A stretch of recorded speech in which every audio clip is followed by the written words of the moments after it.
안녕하세요, 깍시 인사드립니다. 오늘은 20년 1월 2일 새해를 맞아서 처음으로 인사를 드리네요. 물론 영상에서 제 모습이 보이진 않지만 진짜로 절 한번 하고 가도록 하겠습니다. 새해 복 많이 받으십시오.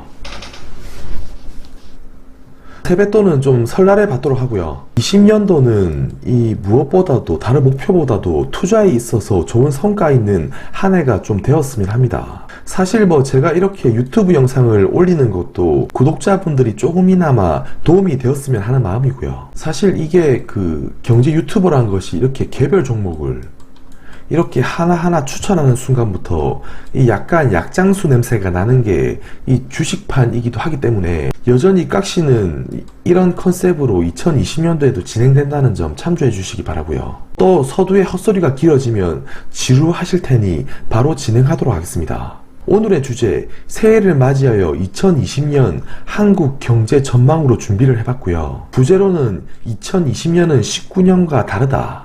아니, 달라야 한다. 이렇게 정해봤습니다. 사실 이런 경기 전망은 동일한 지표를 가지고도 개인별로 그 생각과 시야가 다르다는 점 다시 한번 참조해 주셨으면 하고요.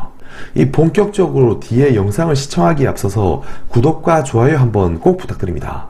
사실 2018년부터 이어진 이 미국과 중국의 무역 분쟁 이슈는 2018년에 이어서 2019년에도 이 증시의 악재로 부담 요인이 항상 존재해 왔습니다.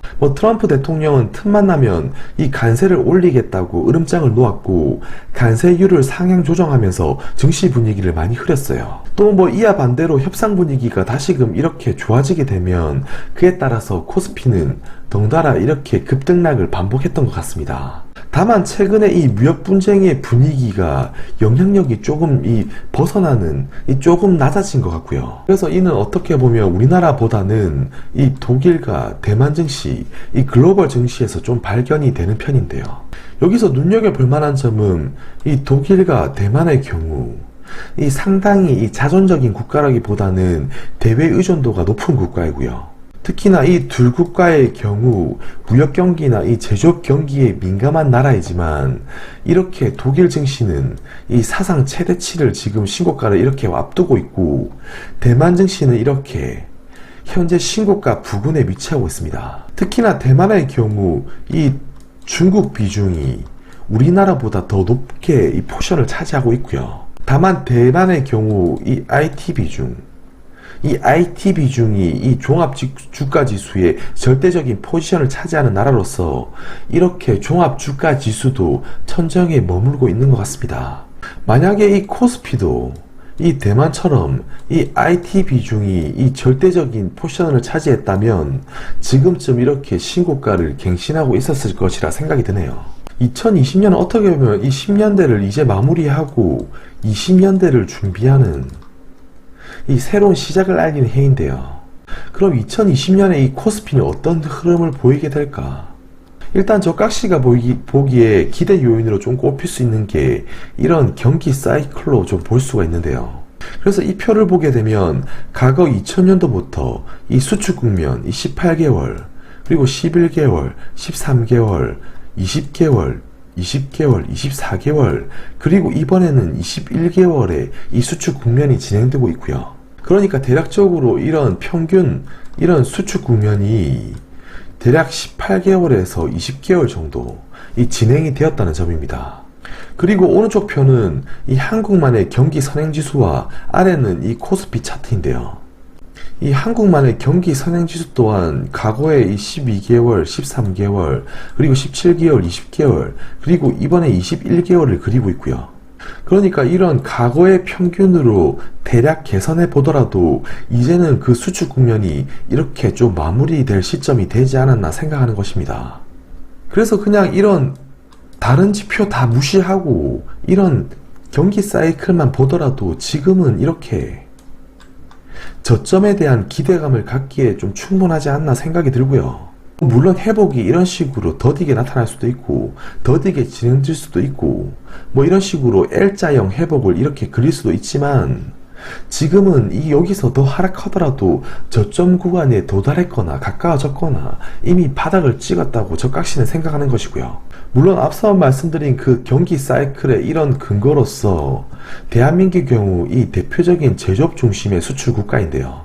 이 미국과 중국, 이 G2 국가들의 이 제조업 지표는 이렇게 지금 회복을 이렇게 보이고 있고, 이런 미국과 중국의 제조업 PMI를 보더라도 18년부터 진행된 이런 수출 국면이 지금은 이렇게 마무리되고 이렇게 반등을 좀 이어가고 있는 추세이고요. 오른쪽에 이 세계 복합 PMI와 이 코스피의 차트를 비교해서 보더라도 세계 제조업의 경기의 화랑과 수축은 결국 이 코스피의 등락을 의미할 만큼 상당히 깊은 연관관계를 지낸다고 말할 수 있어요. 그래서 결국 이런 PMI의 상승은 이 코스피의 이런 상승을 의미하는 것이고요. 그래서 지금을 이 주관적으로 가미해서 생각하지 않더라도 제조업 지표는 이렇게 회복이 되었고, 한국은 제조업에 민감한 국가로서 지금까지는 이렇게 그 수혜의 이 반대 입장이었지만 앞으로는 그 국면이 이런 식으로 다르게 펼쳐질 수도 있다, 이렇게 생각이 듭니다. 그리고 어게인, 제가 이전 영상에 어게인 2017년이라고 해서 이전에 영상으로 한번 만든 적이 있는데요. 혹시나 참고하실 분은 링크를 제가 걸어둘 테니 이 영상을 한번 참고하시길 바라고요. 그리고 2020년을 맞이한 지금 과거의 2016년과 일정 부분 닮아 있는가에 대해서 이야기를 해볼까 하는데요. 지금의 경기 사이클이 바로 직전 경기 저점인 2016년과 여러모로 닮아 있다는 것인데요. 한국을 비롯해서 이 OECD 토탈 경기 선행지수가 충분한 이런 하락 기간을 거쳐서 낮은 수준에서 이렇게 미약하지만 반등이 그려지고 있는 모습, 그리고 이 과거 이 시점에 국채금리 또한 2016년에 이렇게 상승되는 흐름과 지금 이렇게 비슷한 흐름이 그려지고 있는 모습은 과거 이 시점과 이렇게 상당히 유사하다는 것인데요. 그리고 세 번째로는 이 16년 역시 이 유가 폭락으로 인해서 물가 상승률이 1%를 이렇게 잠깐 하회했었고, 지금은 이 디플레를 걱정할 만큼의 이렇게 우려가 깊지만 반등폭이 이렇게 최근에 다시금 올라가고 있는 모습입니다. 이 물가 상승률, 이 디플레에 대한 우려도 사실 일전에 제가 영상으로 한번 언급해서 한번 이야기를 드렸었고, 디플레를 사실상 저각시는 크게 우려하지 않고 앞으로는 오히려 이 상승을 걱정해야 할 것 같다고 이야기를 한 적이 있는데요. 아무튼 이런 물가 지표가 최근에 다시금 이렇게 반등하고 있는 형국으로 나타나고 있습니다. 그리고 네 번째로 이 한국의 등락을 결정짓는 것은 결국 이 수출의 회복인데, 이는 또 연관지어서 보게 되면 이 수입 물가 지수의 상승을 의미하게 되는 것이고요. 결국 물가든 상품이든 가격 지수가 이렇게 반등을 하게 되니, 뒷받침을 해주게 되니 수출도 이렇게 회복세를 그리게 된다는 것인데요. 그래서 앞으로 이런 물가지수의 회복과 이런 수입 물가지수의 회복은 이런 수출의 회복을 그린다고도 할 수가 있습니다. 그리고 또 다른 경기 사이클을 설명하는 데 있어서 원자재 시장, 이 구리 시장은 좋은 사례로 좀 생각이 됩니다. 위의 차트는 이 구리와 금 ETF이고요. 아래는 S&P 500대 신흥국 ETF를 제가 들고 왔습니다. 그러니까 이렇게 파란색 음영 쳐진 부분, 구리금 ETF에서 차트가 이렇게 상승을 하면 금 가격이 이 구리보다 더 크게 상승을 하는구나, 더 빠르게 오르는 국면이구나, 이렇게 볼 수가 있고요. 이 국면에서는 이 S&P 500이 이 신흥국보다 더 강했구나, 이렇게 볼 수가 있습니다. 반면에 2016년 들어서는 이 구리가 금보다 더 이 강한 강세 국면을 이어왔고요. 이때에는 이 신흥국이 더 강한 국면을 그려왔다는 것을 볼 수가 있습니다. 그리고 다시금 2018년에는 이렇게 미국장이 S&P 500이 더 강세였고요. 그런데 이번에 이 구리 대 금 비율이 상당히 이렇게 내려와서 바닥권에 도달해서 이렇게 반등하고 있는 모습은, 이번에도 과거처럼 이 구리가 금보다 더 강하게 움직인다면 이를 과거의 지표로 봤을 때, 이 과거의 지표를 미래로 봤을 때 신흥국의 강세가 앞으로는 더 이어질 수도 있다는 것인데요. 앞으로 이렇게 구리가 더 강해진다고 해서 이 금을 매도하라는 것은 아니고요. 금은 제가 보기에 일정 비중 포트폴리오 내 보유하고 계시다면 정말 단기가 아닌 멀리 보고 투자식을 좀 추천드리는 것이고요. 아무튼 구리가 금보다 더 강하게 되면 신흥국 시장은 선진국보다 더 강세를 보였다는 것입니다. 그리고 앞서서도 이야기했듯이 코스피는 결국 제조업이 강해야 상승을 크게 한다는 것인데요. 근데 지금 장의 흐름은 이 제조업이 강하기보다는 좀 이 IT 기업만의 이 장세로 볼 수가 있을 것 같고요. 위에 차트를 한번 보시면 이 초록색 선은 이 미국 초과 지준율, 그러니까 연준이 이렇게 돈을 늘리게 되면 이런 식으로든 미국이든 한국이든 이 생산자 물가지수가 이렇게 큰 폭으로 반응을 하는 것이고요. 그러니까 과거 2011년에 이렇게 상승했던 흐름, 2013년에는 이 상승에도 불구하고 물가 상승률이 좀 더디긴 하지만 이렇게 바닥권을 계속 지지해 줍니다. 그리고 2016년 초과 지준율의 이런 상승과 물가 상승률의 상승, 그리고 최근에 19년부터 이어지고 있는 초과 지준율의 상승 움직임은 이번에도 과거와 같이 움직인다면 이렇게 회복의 신호로서 볼 수 있을 것 같고요. 뭐 과거가 그랬으니까 이번에도 간다는 걸 너가 어떻게 확신하냐 이렇게 물어보시면 저깍씨가 보기에 이번에는 다를 거야 라고 베팅하고 분석하는 게 오히려 더 위험한 발상이라고 생각을 합니다. 그리고 생산자 물가지수의 이런 상승 국면에는 어김없이 이 코스피 지수가 상승을 했다는 것이고요. 그럼 초과 진준율이 이렇게 상승을 하고 물가지수가 회복을 하여 이렇게 움직여주고 물가지수가 이렇게 회복을 하여 움직여준다면 코스피는 앞으로 횡보할 확률이 높을까요? 아니면 상승할 확률이 높을까요? 마지막으로 깍시 정리입니다. 최근 무역전쟁 분위기 속에서 약간 벗어나려고 하는 움직임을 보이고요. 이 대표적으로는 독일과 대만의 증시가 많이 상승을 했습니다. 어차피 미중 무역전쟁 또한 이 큰 노이즈이긴 하지만 일개 노이즈성이라고 생각이 들고 전체적인 이런 시장의 흐름을 훼손시키지는 못한다고 생각이 듭니다.